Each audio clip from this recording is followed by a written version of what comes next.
ആലുവയിൽ 5 വയസ്സുകാരിയെ പീഡിപ്പിച്ച് കൊലപ്പെടുത്തിയ പ്രതിക്ക് ജയിലിൽ മർദ്ദനം. ബീഹാർ സ്വദേശി അസഫാഖ് ആലത്തിനാണ് മർദ്ദനമേറ്റത്.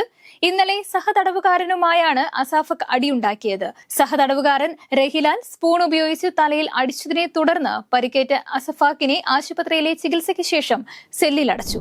കത്ത് വിവാദത്തിന് പിന്നിൽ കണ്ണൂർ CPIMലെ വിഭാഗീയതയെന്ന ആരോപണങ്ങൾക്കിടെ പരാതിക്കാരൻ ഷർഷാദുമായി EP ജയരാജൻ സംസാരിച്ചതിന്റെ വിവരങ്ങൾ പുറത്ത്. പരാതിക്കത്ത് കോടതിയിൽ എത്തിയതിനെക്കുറിച്ച് EP ജയരാജൻ അന്വേഷിച്ചെന്ന് മുഹമ്മദ് ഷർഷാദ് സ്ഥിരീകരിച്ചു.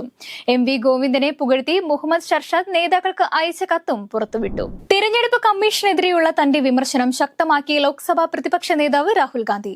ഇന്ത്യ മുന്നണി അധികാരത്തിലെത്തിയാൽ വോട്ട് മോഷണത്തിന് മുഖ്യ തിരഞ്ഞെടുപ്പ് കമ്മീഷണർക്കും 2 തിരഞ്ഞെടുപ്പ് കമ്മീഷണർമാർക്കുമെതിരെ നടപടിയെടുക്കുമെന്ന് അദ്ദേഹം പറഞ്ഞു. ബീഹാറിലെ ഗയയിൽ ഒരു റാലിയിൽ സംസാരിക്കുകയായിരുന്നു അദ്ദേഹം. ഇന്ത്യക്കെതിരെ വീണ്ടും പെരുംനുണയുമായി പാക് സൈനിക മേധാവി അസീം മുനീർ. ഇന്ത്യ പാക് സംഘർഷത്തിനിടെ വെടിനിർത്തലിനായി ഇന്ത്യ യാചിച്ചെന്നും ഇടപെടാൻ US പ്രസിഡന്റ് ഡൊണാൾഡ് ട്രംപിനോട് അപേക്ഷിച്ചെന്നാണ് പാക് സൈനിക മേധാവിയുടെ വാദം.